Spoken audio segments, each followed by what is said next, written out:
নিখোঁজের 15 দিন পর শুকনো ডোবা থেকে রইচ উদ্দিন নামের 60 বছর বয়সী এক ব্যবসায়ীর লাশ উদ্ধার করেছে শাহজাদপুর থানা পুলিশ। ব্যবসায়ী রইচ উদ্দিন কাংলাকান্দি গ্রামের মৃত ওমর আলী ফকিরের ছেলে। সে গত 3রা নভেম্বর থেকে নিখোঁজ ছিল। সোমবার 28 নভেম্বর বিকাল 3টায় সিরাজগঞ্জের শাহজাদপুর পৌর শহরের নলুয়া বটতলা সংলগ্ন একটি ডোবা থেকে তার অর্ধগলিত লাশ উদ্ধার করা হয়। জানা যায়, সোমবার বিকাল 3টায় ডোবার পাশে যায় স্থানীয় তাহেজ সরকার নামের এক ব্যক্তি। পরে দুর্গন্ধ পেয়ে ডোবার কাছে গিয়ে অর্ধগলিত লাশটি দেখতে পান। লাশের মুখমণ্ডল, মাথা ও পশ্চাৎ অংশ কঙ্কাল হয়ে গিয়েছিল। লাশকে শনাক্ত করা সম্ভব ছিল না। খবর পেয়ে শাহজাদপুর থানা পুলিশ ঘটনাস্থলে উপস্থিত হয়। পরে ঘটনাস্থল পরিদর্শন করেন শাহজাদপুর সার্কেলের অতিরিক্ত পুলিশ সুপার মোহাম্মদ কামরুজ্জামান, থানার অফিসার ইনচার্জ মোহাম্মদ আসলাম আলী সহ থানা পুলিশের বিপুল সংখ্যক সদস্য। পরে নিখোঁজ রইচ উদ্দিনের স্বজনেরা ঘটনাস্থলে উপস্থিত হলে তাদের আর্তনাতে এলাকার আকাশ বাতাস ভারী হয়ে ওঠে। জানা যায়, 3 সন্তানের জনক রইচ উদ্দিন পৌর শহরের নলুয়া বটতলা মোড়ে মুদিখানার ব্যবসা করতেন। গত 3রা নভেম্বর রাত থেকে তার খোঁজ পাচ্ছিল না পরিবারের সদস্যরা। 2 দিন পর দোকানে গিয়ে তালাবদ্ধ দেখতে পান। পরে সম্ভাব্য সব জায়গায় খোঁজাখুঁজি করেও তার সন্ধান মেলেনি। 5 নভেম্বর রাতে তারা শাহজাদপুর থানায় রইচ উদ্দিনের নিখোঁজের বিষয়ে একটি সাধারণ ডায়েরি করেন। নিখোঁজ ব্যবসায়ী রইচ উদ্দিনের বড় ভাই জানান, আমরা শতভাগ নিশ্চিত এই লাশটি আমার ভাই রইচ উদ্দিনের। তার হাতে ও শরীরের যে সকল চিহ্ন ছিল, লাশের শরীরেও একই রকম চিহ্ন দেখা যায়। তিনি ধারণা করছেন, দোকান বন্ধ করে রাতে বাড়িতে যাওয়ার পথে ছিনতাইয়ের উদ্দেশ্যে দুষ্কৃতিকারীরা তাকে আটক করে। তাদের চিনে ফেলায় তাকে এখানে ধরে নিয়ে এসে হত্যা করে লাশ গুম করা হয়েছিল।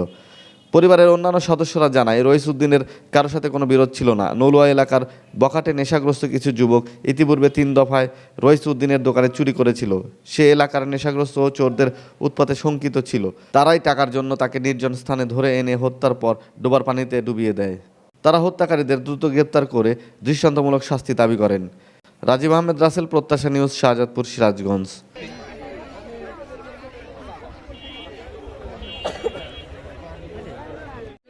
আমার বাসা ছাড়া কেউ নাই, কিন্তু আমার বাসা কেউ আপনার ভাসুরের নাম কি? রইচ উদ্দিন। বয়স কত? বয়স তো ধরেন যে তাও তো ওনার কয় ছেলে মেয়ে? 2টা ছেলে, একটা মেয়ে, পরের পক্ষে একটা মেয়ে, আর আগে 2টা ছেলে। মানুষ না আচ্ছা, এর আগে আমি বুঝলাম আমার ভাই এক হাতে 6 লোক, 6 লোকই আছে, বাম হাতে 6 লোক। কতদিন আগে নিখোঁজ হয়েছে? 14 দিন। থানায় অভিযোগ দিয়েছিল? থানায় অভিযোগ দিয়েছি 3 দিন পরেই। না না না, অস্বাভাবিক মারিয়ে ফেলাইছে, যাওয়ার সময় মারিয়ে ফেলাইছে টাকা খেয়ে লিয়া। ওইদিনকে দোকানদারি করে ঠেকাই দিয়ে ওই বাড়ির জেবেল লিসে ঠেকাইছে আর বলছে যে তোকারই এই কাম, আর মারিয়ে ফেলাইছে। দেখছে যে সকালে বলে দিবিনি মানুষের কাছে, মারিয়ে ফেলাইছে। আমি প্রথম দিনই বলছি যে তোরা এই জায়গা খুঁজে দেখ, ও যাওয়ার সময় ওই ফাঁকা জায়গা মারছি। এই কিছুদিন আগে 3-4 বার করে চুরি হয়েছে দোকানে। তারপরে শনিবার দিন রাত্রে, রবিবার দিন আগে বাড়ির যাওয়া লিছে, দোকান বন্ধ করে, সেই বন্ধ করে শেষ। আর নাই, আর খোঁজাখুঁজি আর মনে পাইতেছি না। আর কি কব, আমরা থাকি একটু ফাঁকে তো, সব সব দেখছে যে লুঙ্গি আছে, লোক আছে, একটা লোক আছে, 6 লোক। শুনলাম যে রোববার দিন রাতে 11টার সময় দোকান বন্ধ করছে, ওনকার মানুষ কইছে। রাতে 11টার সময় দোকান বন্ধ করে বাইরে আইসে, ওনকার মানুষ ওই কয়েকজন জানে বাইরে এমুর এসে কি হয়ে গেছে আর বাড়ির যায় নাই। তারপরের থেকে খোঁজাখুঁজি খুব করা হয়েছে, থানায় যাওয়া হয়েছে, র্যাপের কাছে যাওয়া হয়েছে, মিডিয়ায় যাওয়া হয়েছে, সব কিছুই করা হয়েছে, কেউই খোঁজ খবর এখন তো করে নাই। আজকে আমরা দেখতেছি যে এই জায়গাটাই পচা লাশ, কিন্তু প্রমাণ আমাদের ওই লুঙ্গি দেখে আর হইতেছে আঙ্গুল, বুঝছেন, 6টা আঙ্গুল বাম হাতে।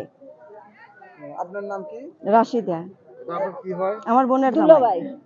এটা মোটামুটি আজ থেকে 10-12 দিন পূর্বে হয়তো তাকে পরিকল্পিতভাবে হত্যা করে লাশটা পানির নিচে ডুবে রাখছিল।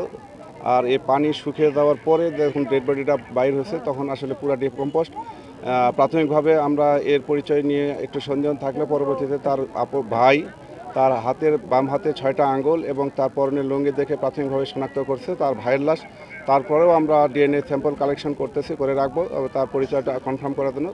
তবে প্রাথমিকভাবে আমরা যেহেতু তার পরিচয় নিশ্চিত হয়েছি, তার এই হত্যার কারণ এবং মোটিভ সম্পর্কে আমরা তদন্ত করতেছি। আশা করি দ্রুততম সময়ের মধ্যে এর মূল রহস্য উদ্ঘাটন করতে সম্ভব হব। আচ্ছা, মৃত্যুর আগে তার ভাগ্যে কি ঘটেছিল এটা সম্পর্কে কি ধারণা? এটা এখন তদন্ত ছাড়া বলা খুবই কঠিন। আমরা তদন্ত শেষে হয়তো এই বিষয়ে আপনাদের জানাতে পারবো। আচ্ছা, জিডি পরবর্তীতে আপনারা কি কোনো কার্যক্রম পরিচালনা করছেন? হ্যাঁ, জিডি করার পর আমরা দেখছেন এটা জিডি নিয়ে আমরা তার কাজ করছি। কাজ করার পর আমরা তার আসলে কোনো পরবর্তীতে কোনো সন্ধান করতে পারি নাই। এরপরেও দেখবেন আপনারা এখানে এর আগেও 3-4 দিন পূর্বে সাংবাদিকদের মাধ্যমে একটা প্রেস ব্রিফিং হয়েছিল, লাইভ হয়েছিল, বহুত প্রচারিত করা হয়েছিল, কিন্তু সেক্ষেত্রে হয়তো যেহেতু অনেক পূর্বেই তাকে হত্যা করা হয়েছিল, এই কারণে পরবর্তীতে তার কোনো সন্ধান করা সম্ভব হয়নি।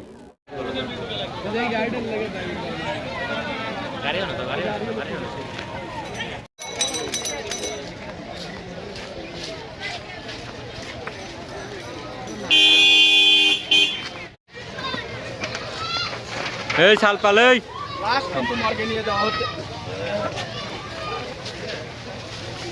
করে পানির মধ্যে কিন্তু তাকে ডুবিয়ে রাখা হয়েছিল।